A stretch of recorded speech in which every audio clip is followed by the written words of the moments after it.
The performance of Kemi Badenoch in the chamber of the House of Commons this evening was simply spectacular theatre, and she acquitted herself remarkably well. Uh, is she believable? Now, if you follow it through, and I'm going to put all of it up because I think it's worth listening to in detail.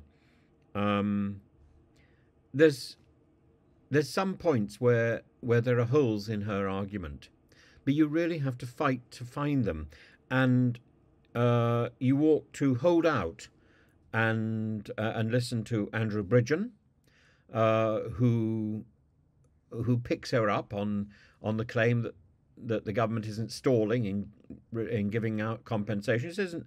Well, there is evidence of stalling. There's lots of evidence of stalling, and also Chris Bryant, right at the end. Chris Bryant, the Labour MP, says, "So who leaked? Who leaked the sacking of Henry Staunton to the press, to Sky? Who leaked it?" And Kemi Badenoch can't explain that. She can't say it. In fact, at one point, it suggested that she leaked it.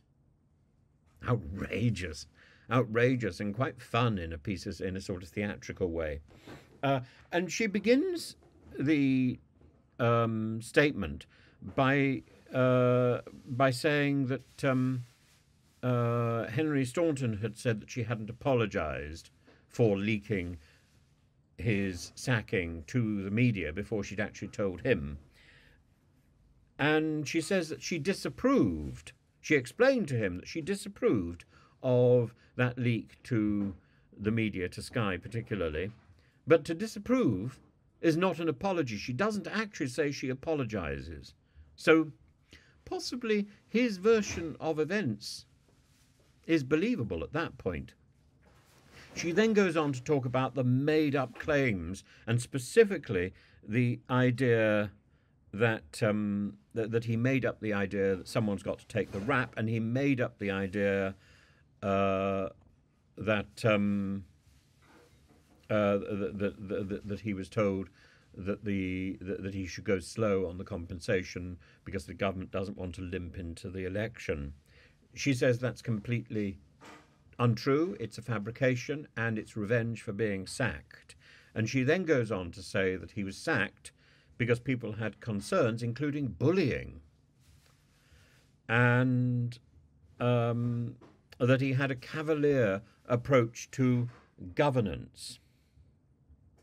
Later on in the questions, there's talk about compensation and about deliberate inaction on other issues of compensation, and there's particular reference to the blood contamination, the haemophilia issue, and again, the position that Kemi Badenoch is trying to put forward is that the government is acting swiftly in all these cases, but that isn't the experience of the people who are victims. And there's also a very interesting point made towards the end, that what we've got is two accounts. We've got the account of Henry Staunton and the account of Kemi Badenoch, and it's not clear to see really whose is better. She says that that she's got officials to back her up, and it was for Staunton to bring evidence for his claims, and Staunton hasn't, as far as I have seen, she says. But there's something about this exchange, and something about Kemi Badenoch's presentation, which doesn't quite ring as true as her earnestness suggests. Now, you might say, well, of course I would say that. And she talks about 100% of the payouts have been made. That's not the experience of the post office postmasters and postmistresses, is it? And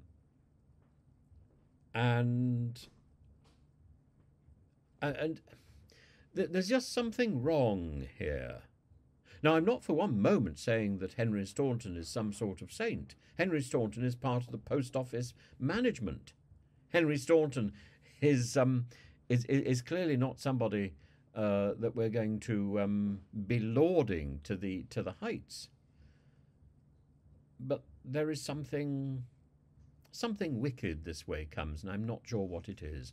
But I don't get the whiff of sanctity from kemi Badenoch. I don't get the whiff of sanctity or the whiff of honesty in any way at all. But see what you think. As I say, I'm going to play the whole thing, and it's up to you to judge. With your permission, Mr. Speaker, I wish to make a statement on post office governance and Horizon compensation schemes. Mr. Speaker, several serious allegations were made against the government, my department and its officials by Henry Staunton, the former chair of the Post Office, over the weekend. These allegations are completely false, and I would like to make a statement to the House so that honourable members and the British public know the truth about exactly what has happened. I would like to address three specific claims that Mr. Staunton made in his Sunday Times interview, claims which are patently untrue. First, Mr. Staunton alleges that I refused to apologise to him after he learnt of his dismissal from Sky News. That was not the case. In the call he referenced, I made it abundantly clear that I disapproved of the media breaking any aspect of this story. And out of respect for Henry Staunton's reputation, I went to great pains to make my concerns about his conduct private. In fact, in my interviews with the press, I repeatedly said that I refused to carry out HR in public. That is why it is so disappointing that he's chosen to spread a series of falsehoods, provide made-up anecdotes to journalists, and leak discussions held in confidence. All of this merely confirms in my mind that I made the correct decision in dismissing him. Second, Mr. Staunton claimed I told him that someone's got to take the rap for the Horizon scandal, and that was the reason for his dismissal. That was not the reason at all. I dismissed him because there were serious concerns about his behaviour as chair, including those raised from other directors on the board. My department found significant governance issues, for example, with the recruitment of a new senior independent director to the Post Office board.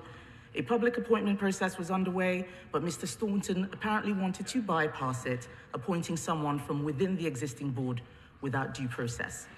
He failed to properly consult the Post Office board on the proposal.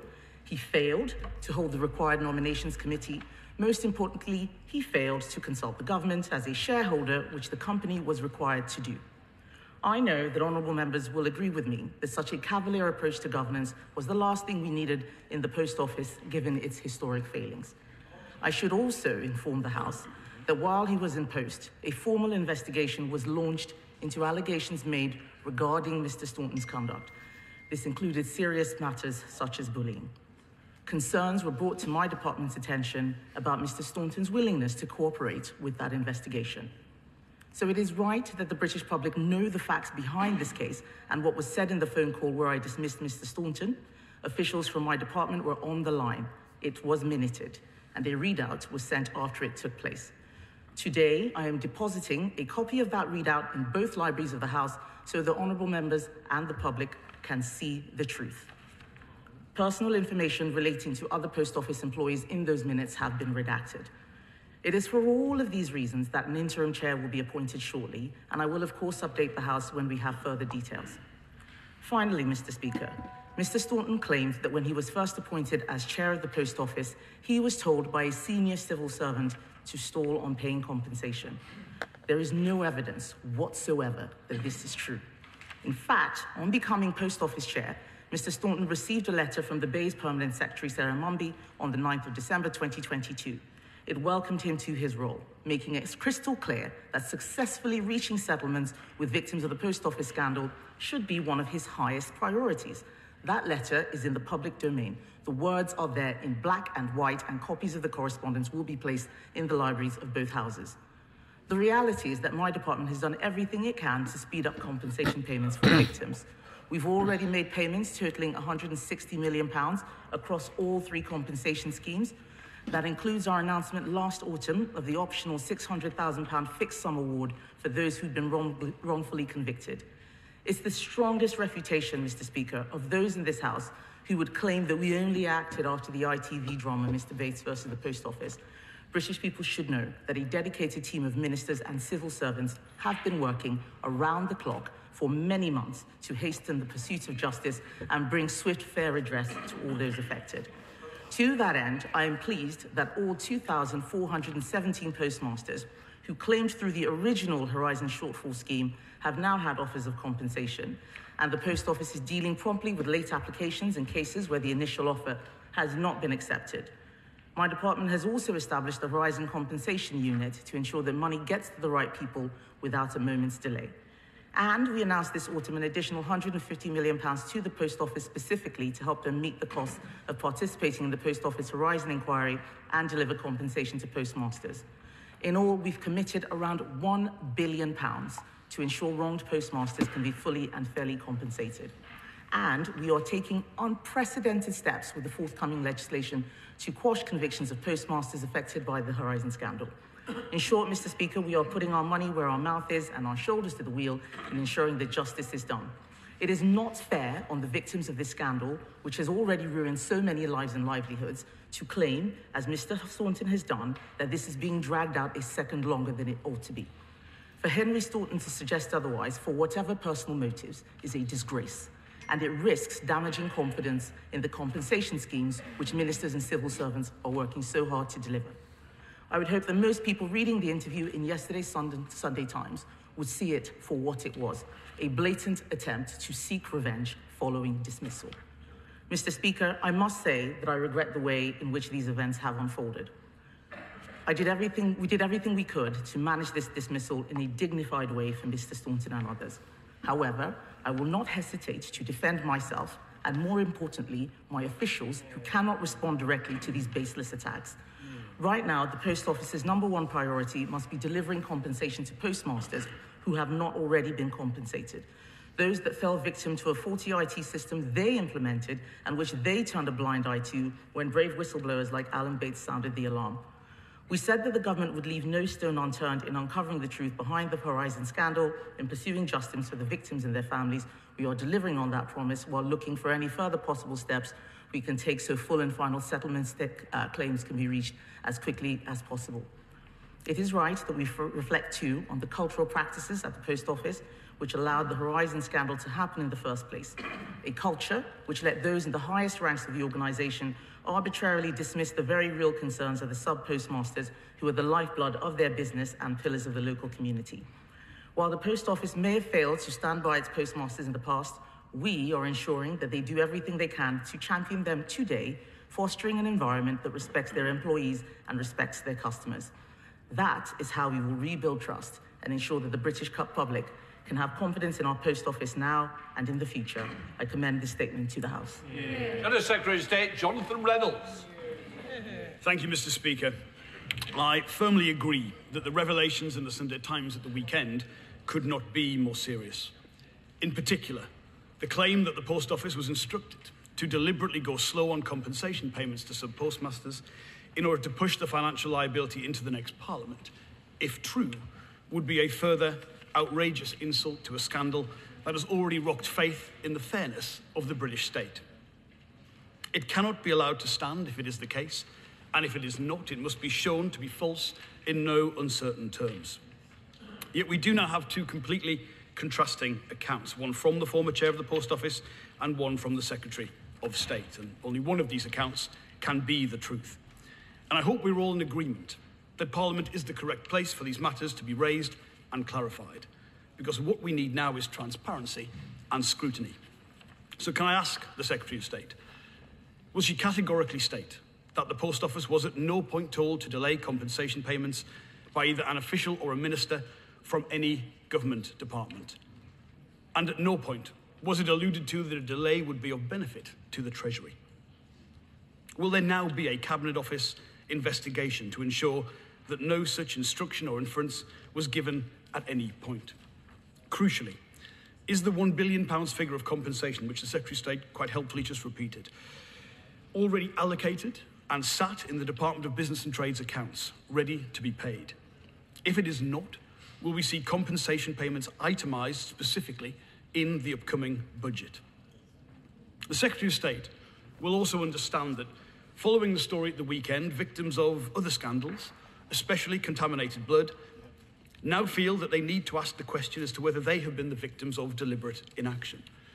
Can the government provide assurances that no such obstruction has been placed on any payments of that kind?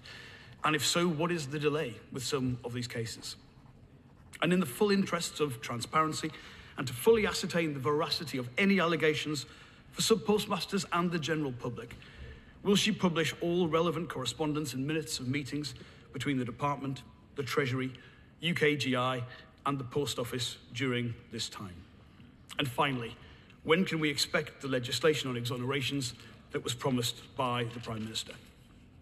I cannot stress enough how the last thing that was needed in this scandal was any further allegations of cover-ups or obfuscation at the very top of government.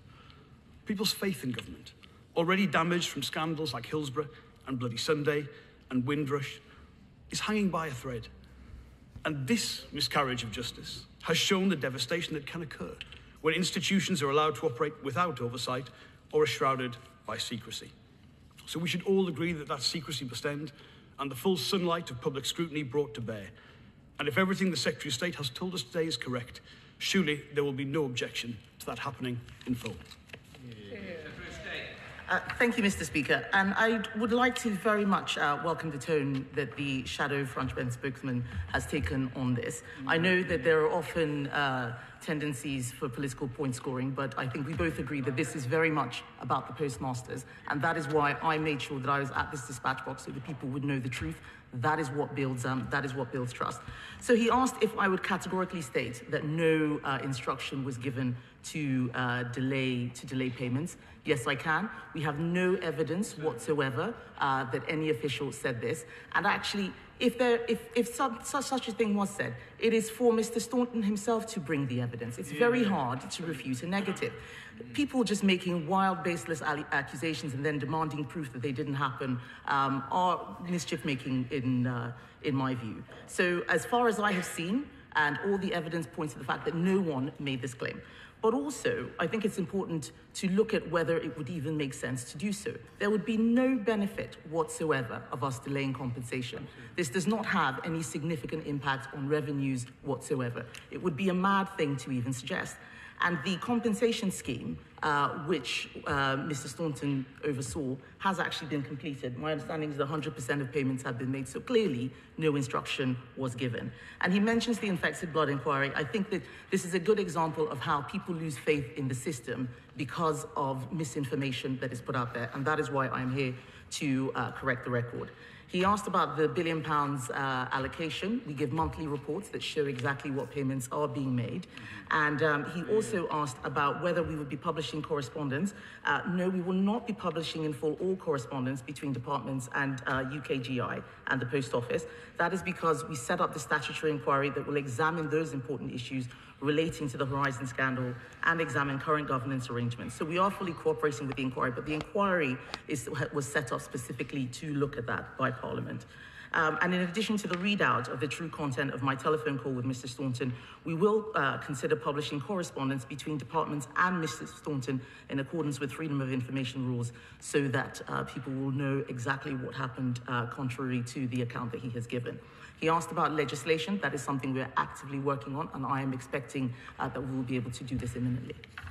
Paul Scully. Thank you, Mr. Speaker. When I was Postal Affairs Minister, the officials in my team didn't just share my drive to get the money out of the door, the life-changing money for postmasters, but they actually were energised themselves, empowered to be able to do so. I cannot believe for a minute that just a few months later they would be doing and thinking the polar opposite, and they clearly cannot defend themselves in public.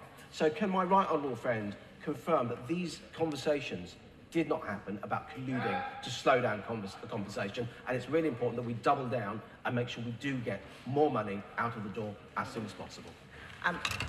First of all, I wanted to pay tribute to my right honourable friend for all the fantastic he did as Postal Affairs Minister, and I can confirm that. My officials have looked through all of the correspondence, all of the minutes in the conversations that Mr. Staunton has had with the department. They have found absolutely nothing. And in the call that he had with me, he did not raise this. If this was something that officials had said to him, surely he would have mentioned it to ministers, either myself or the Postal Affairs Minister. The fact that he did not do so shows that this is quite likely something that he is making up. SNP spokesperson Marion Fellows. Thank you, Madam Deputy Speaker. Madam Deputy Speaker, I'm at a loss today. Another Monday, another post office scandal. And I've tried very hard to pull together my thoughts on what the statement says, what's been said in the Times, and what has also been said in this place only less than 2 weeks ago when I did a backbench business committee debate on culture and of post office management. I'd like to ask the Secretary of State a few questions. Secretary of State, can you place on the record whether or not Nick Reid wrote to the Justice Secretary last month defending these convictions, saying that some of them were guilty? That's a really serious allegation, and I'd really like to have an answer. Will you also, Madam Deputy Speaker, I'm waiting to see something coming through the door. I beg your pardon. Right. So now, there's been talk all morning about damaging confidence in the compensation schemes.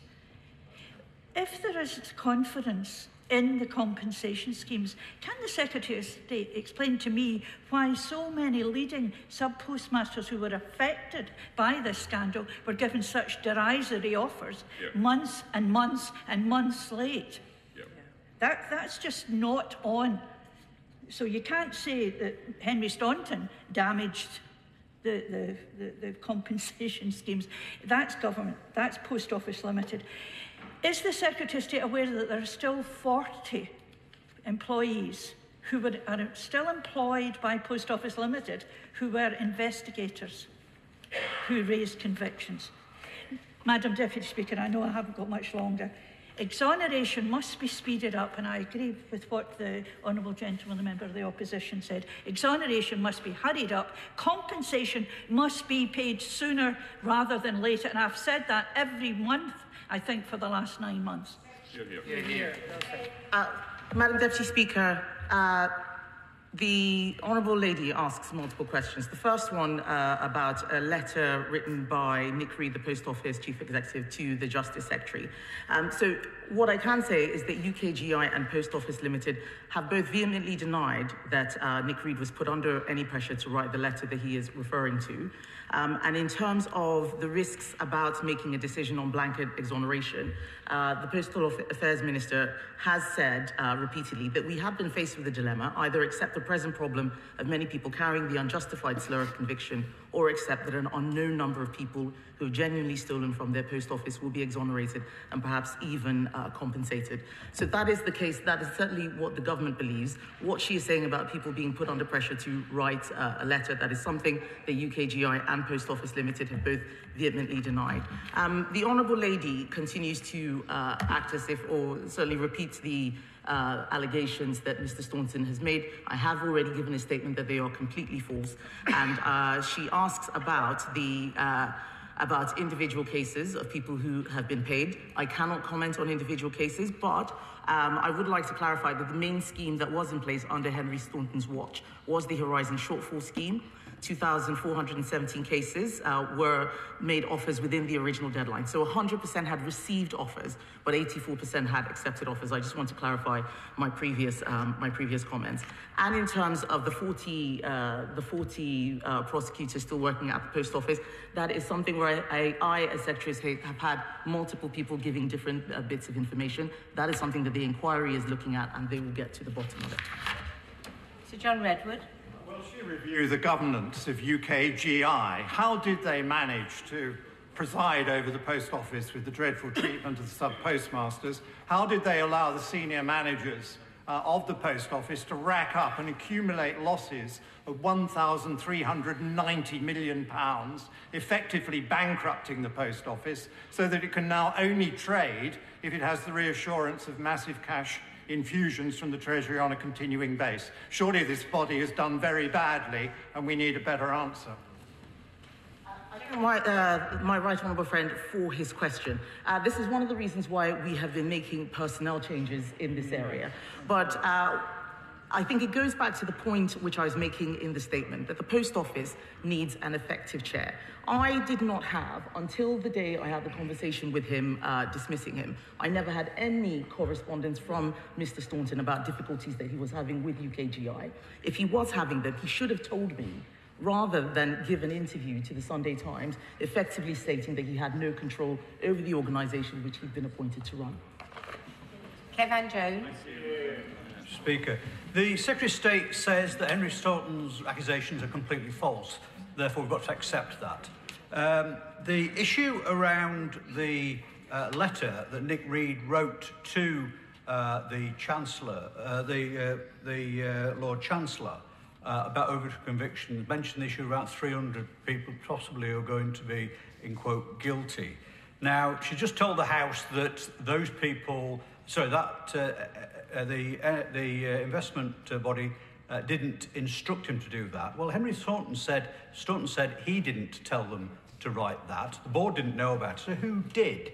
And can I ask that in the openness and transparency that she should produce all of the correspondence between UK investments and the Post Office? And can I just say to her, she's accused Henry Staunton of lying in public. Well, the only reason we can actually judge that she is telling the truth is if we actually have all the information out there. And can I just say to also, from her obsession with tweeting, when she says people are jumping on the bandwagon on this, some of us have been involved in this for many years, on a cross-party basis, working with people like her colleague, the member for Malton, and for Malton. And can I just say, that's quite insulting. But what her tone today will send to the sub-postmasters, I'll say this, it's more cover-up, more ossification, so get it out there, explain what's going on, and give the information. Otherwise, you will not have the trust. It's just more of the same we've seen over many, many years. Madam Deputy Speaker, I completely reject the assertions that the Honourable Gentleman has made. And this is the political point scoring which I talked about earlier, which we just need to stop. He is, rather than focus on the issue, he's talking about my tweeting. I think maybe he should get off Twitter and actually listen to what I'm saying at the dispatch box. He is talking about a letter which UKGI have said that they did not ask Nick Reed to write. So I think the question that the only possible answer is that Nick Reed himself decided to write that letter. I didn't ask him to write it. Post Office say they didn't. UKGI didn't. And these are the sorts of things, just trying to continue to make aspersions on ministers. We have made the Post Office an independent body. We have an independent inquiry, and the information will come out in due course. Sir Conor Burns. Speaker, there is no doubt that there was a bad culture in the Post Office for a very long time. They misled a significant number of ministers who, to put it gently, could have been more inquiring over the years. Can my right honourable friend tell us if she's had time to reflect on the words of the non-executive members of the board representing the postmasters, who say that only days before she sacked the chairman, that there was still a culture that they were guilty and that they were on the take? And if that sacking has brought the compensation to those people who were traumatised and misled by the Post Office, who had their lives destroyed, her decision will go down as being a very, very welcome one. I thank my right honourable friend for that question, and of course I am going to agree with him, but I think it is very interesting, the comments that were made by the two members of the board who were former postmasters. They are saying exactly what I'm saying, that Henry Staunton was not doing a good job as Post Office chair, which leads me back to the point made by the honourable gentleman in his previous question. He is more interested in attacking the government than looking at what even the members of the board are saying. It is important that we continue to give confidence to people that these organisations are run properly, and that was the reason for the dismissal. Alistair Carmichael. Thank you, Madam Deputy Speaker. Whatever the reason for it, I can tell the Secretary of State, having supported constituents in negotiation in relation to the historic shortfall scheme, that the conduct of the Post Office and of their agents in that was one which was characterised by delay and obstruction.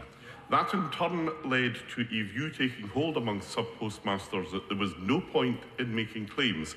Since the ITV drama was aired, I've heard of a number of constituents in my own area that have made claims belatedly. So what more is the government doing to ensure that everybody who is out there who may have a claim is actually going to be able to receive it?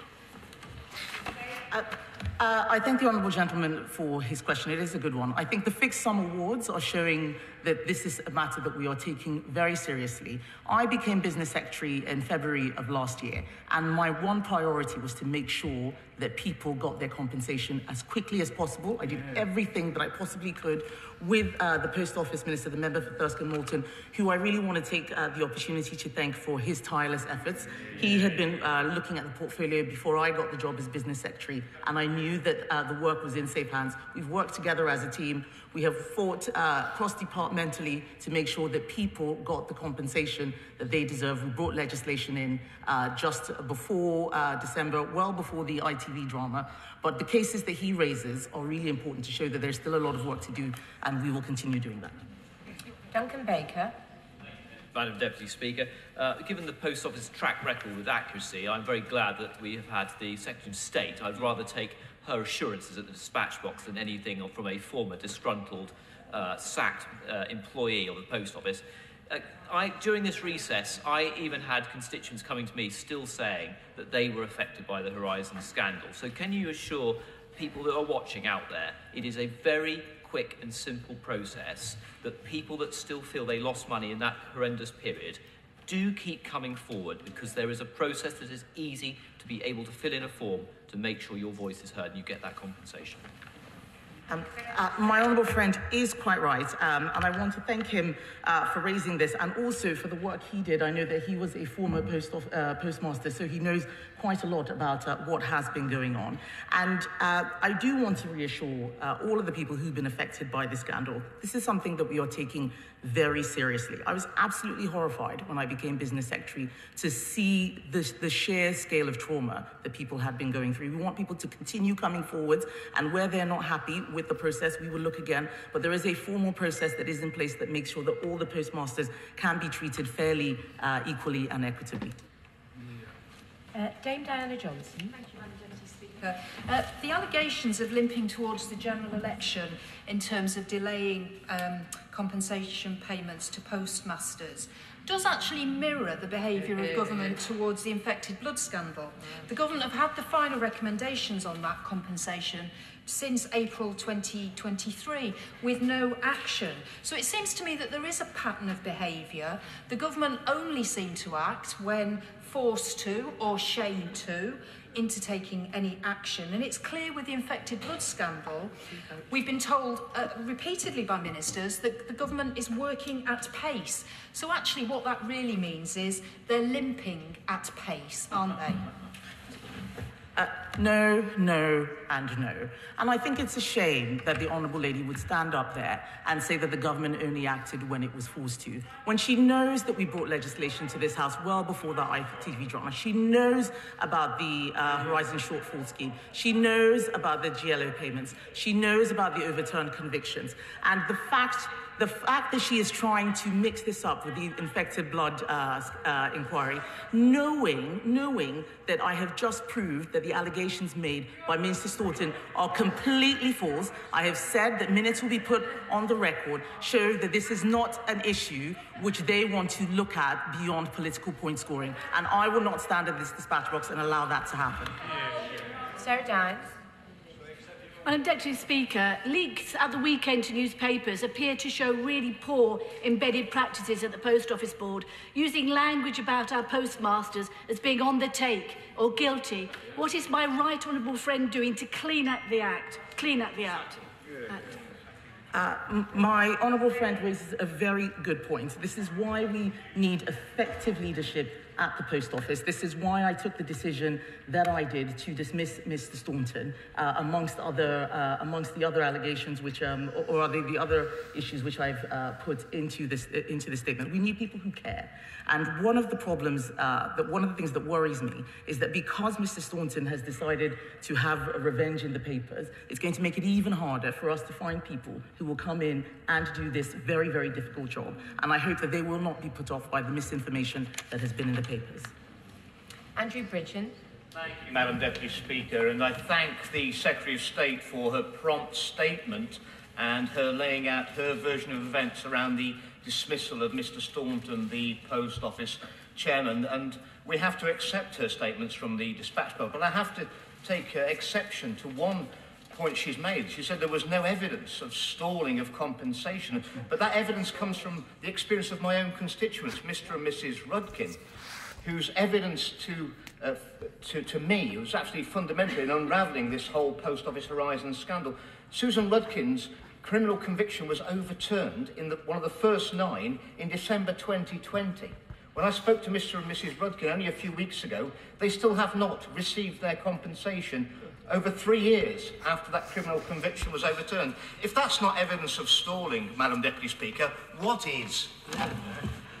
Madam Deputy Speaker, what I would say is that I can't comment because I don't have the details on that specific case, but a fixed sum award is available should they wish to take it. There is a process. We will move as quickly as he can. I can't speak specifically about why that delay is there, but we're doing everything we can to get the money out to the postmasters as quickly as possible.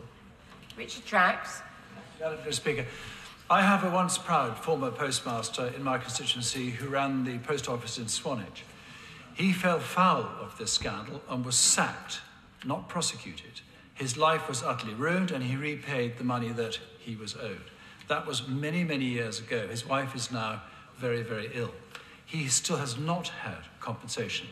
May I make 2 points? One, his lawyer tells me the compensation scheme is taking too long. And secondly, because he wasn't prosecuted, can I ask for the front bench's assurance that he won't be brushed off financially simply because he wasn't prosecuted? This man's life and his wife, their lives have been utterly ruined.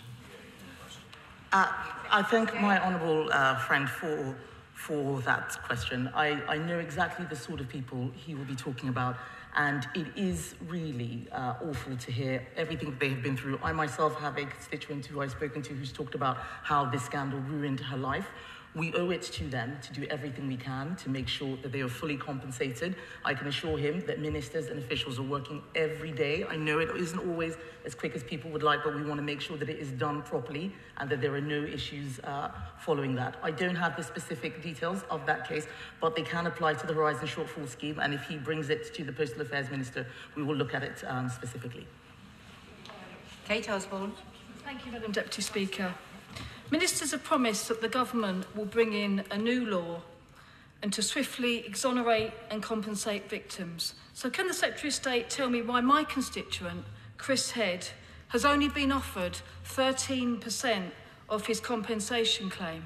How can sub-postmasters trust the government or the Post Office to deliver full and fair compensation when they're still facing so much pushback on their compensation claims and receiving offers that go nowhere near financial restoration, let alone compensation for the injustice? And if I can just quickly add, Madam Deputy Speaker, the suggestion by the Secretary of State that the government would have acted in the same way had the ITV drama not been shown is completely unbelieved or unbelievable by most, and none more so than the sub-postmasters themselves.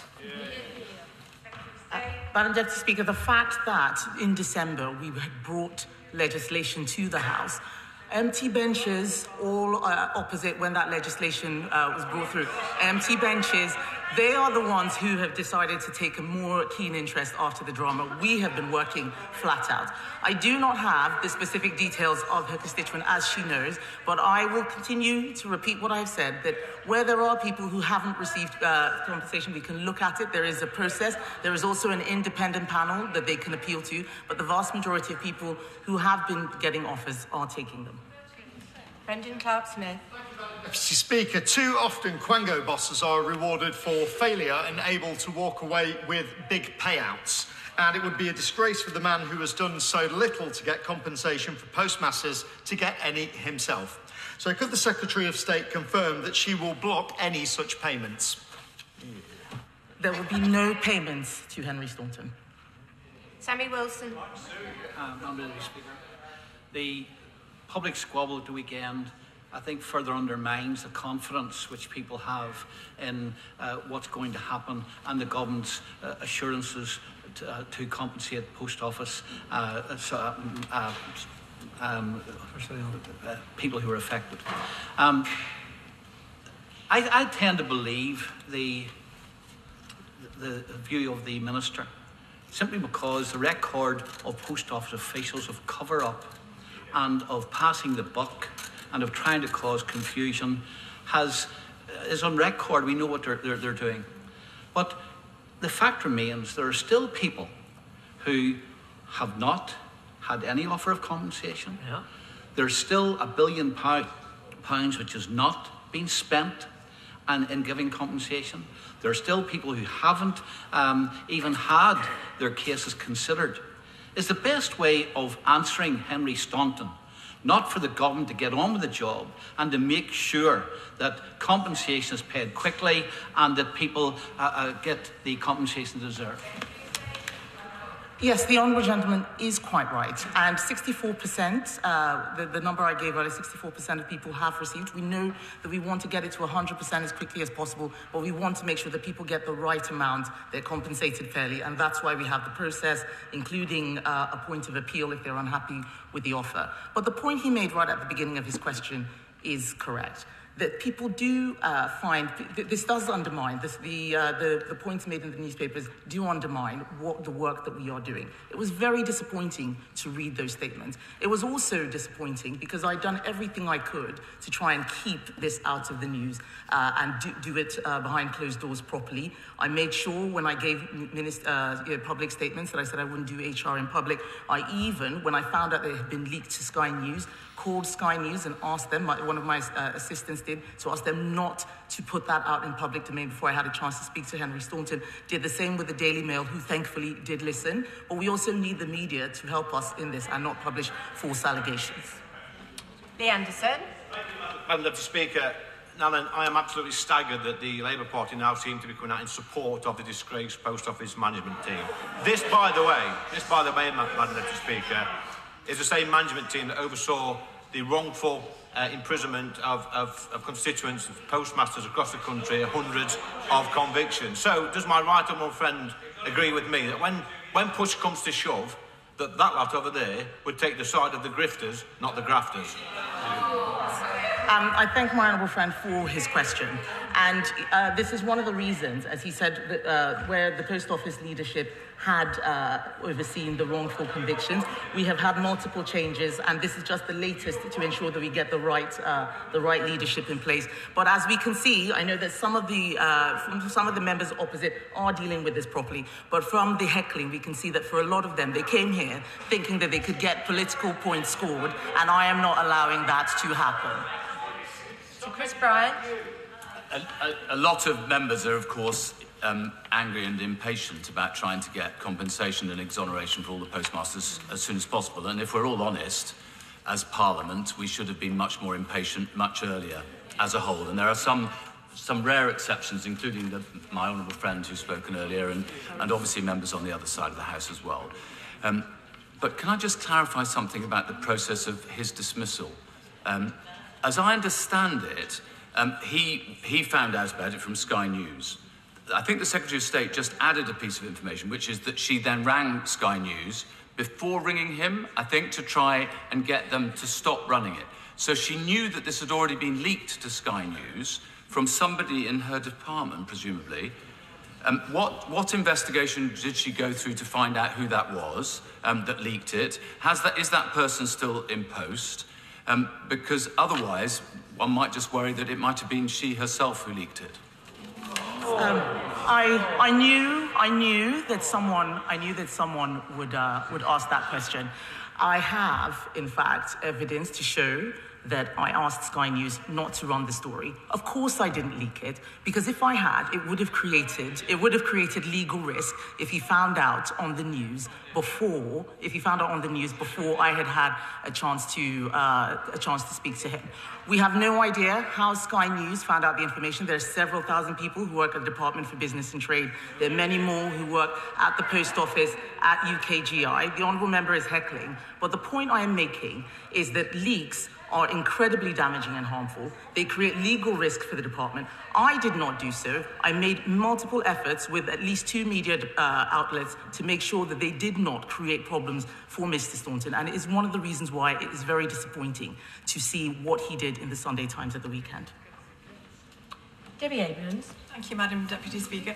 To be honest, I'm afraid I don't think the Business Secretary and her statement has helped us to get closer to what the truth is in this situation. It is a question of the Secretary of State's version of events and the former Chairman's version of events. So would, for clarity and to try and draw a line under this and to get to the truth, would the Secretary of State be willing to refer herself to the Ethics Advisor?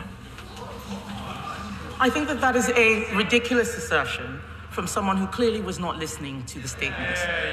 The difference between what I'm saying and what Mr. Staunton is saying is that I have officials who will back me up. I have members of the advisory of the Post Office Board who will back me up. I have newspaper and media outlets who will know that I tried to stop the story.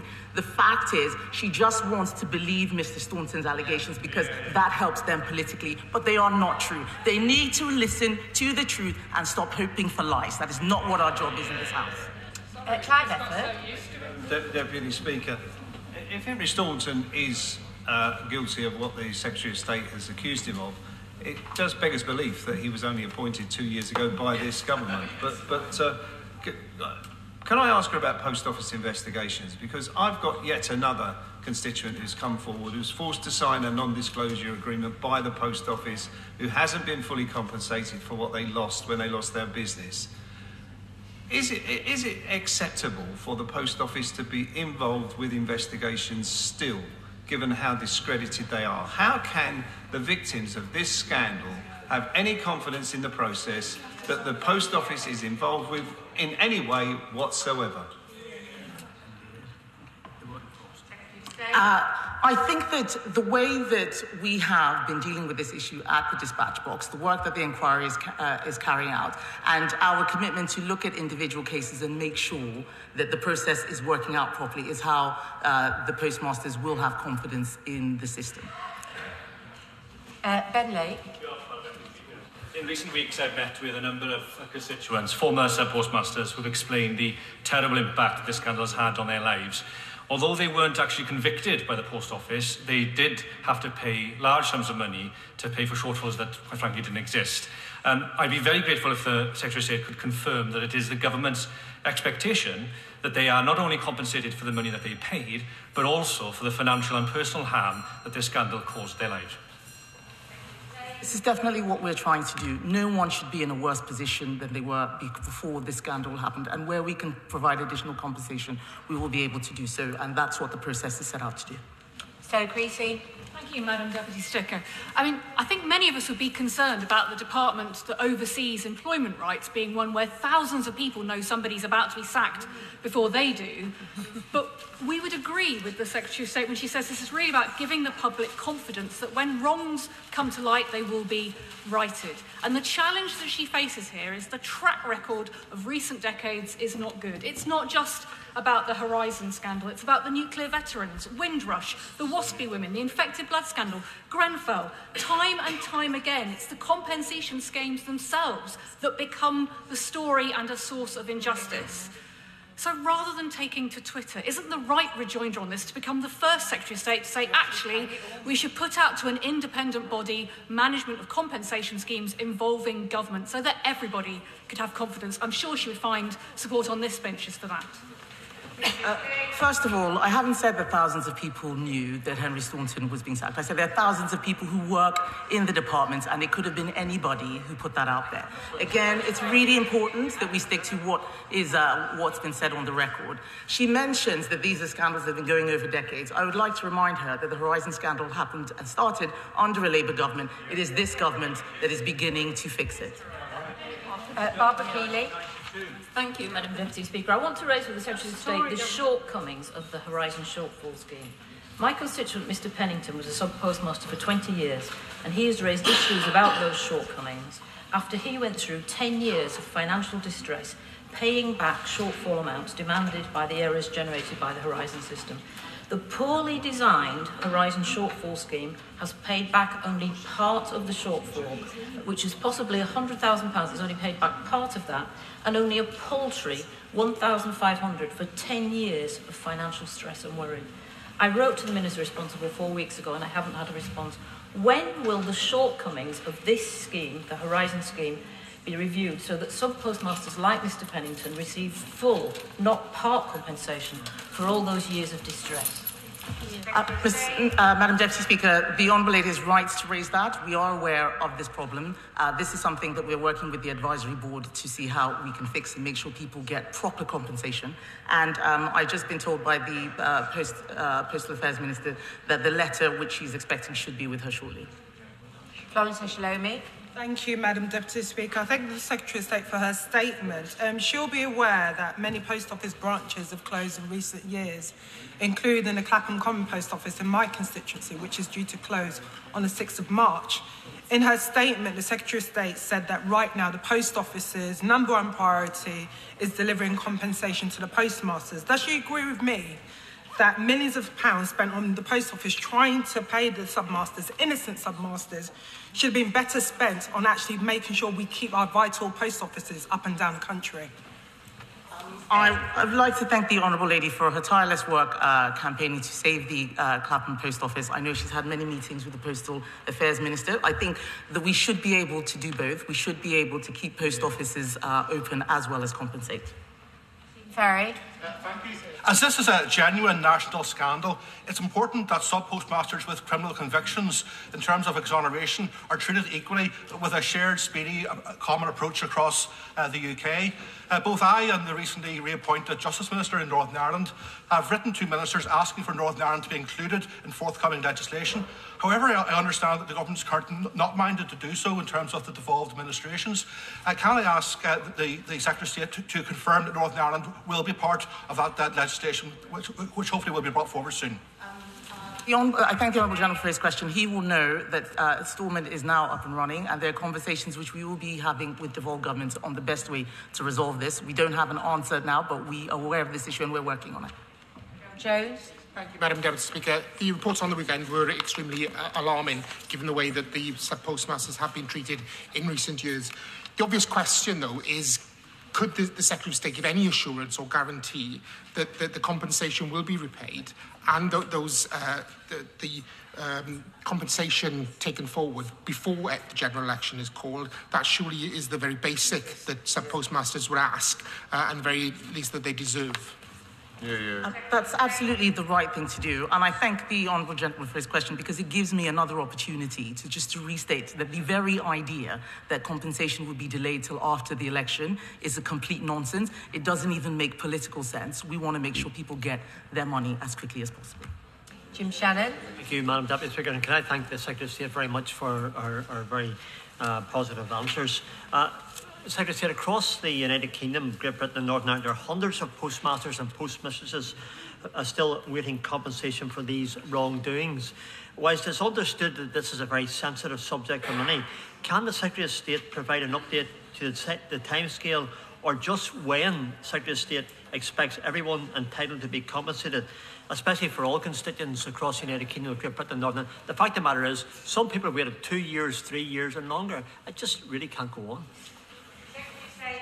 Madam Deputy Speaker, the Honourable gentleman is right. It can't go on. I want to see everyone get their money as quickly as possible. By the end of this year, everybody should have received their funding. That's certainly what I'm working towards. I thank the Secretary of State for her statement. I think And we what now is interesting when come you to stop our- and think about what Kemi Badenoch has just told us is that this man, who had been CEO of the post office for 2 years, was sacked without any conversation. He found out about it in the media, and he rang up Kemi Badenoch or the ministry to find out what was going on, and he was then told that he was dismissed. It's not quite the way you expect to find out about something if you've just done 2 years in a senior government role. And I find that quite extraordinary. Surely you would have somebody like this in your office and you would say, is there any truth to these rumours? Is there any truth to this bullying, to these bullying allegations? Instead, he's sacked and no investigation takes place. Nothing happens. That's it. There's something about this story that doesn't sound right. It sounds very pat, it sounds very convenient, but it doesn't sound right. And I would have thought if I were working in business, if I were in HR, I would be raising an eyebrow about the way this man has been treated by a senior government minister. And then I would probably raise an eyebrow about the way that he's been outed in the Commons, under Commons privilege, and seriously ridiculed in public. She has made a number of very, very firm allegations that he is a liar, that he has fabricated stories, that he is incompetent, that he is a bully. And that is fairly shocking, is it not? Because he may not be any of these things. There's been no investigation. He's not answered any of these charges. He was simply dismissed, and he was dismissed without even being told first. He read about it in the newspapers or he heard about it from Sky Television. Is this how a civilized government does business with the people who work? Who will work for this government again if this is the way they get treated? Senior people from the world of business, from the world of the city, come in to do a job and they get treated like dirt in this way, even if they've done something wrong. You know, who is it now? Dominic Raab was accused of bullying. He remained in his job while due process was followed. Priti Patel was accused of bullying while due process was followed. Yet somebody else, somebody not one of these charismatic leaders of our country, is accused of bullying. He's out of the door, and he only discovers that he's lost his job when he hears a report on Sky TV. As I say, it all sounds very pat. Something doesn't quite ring true here.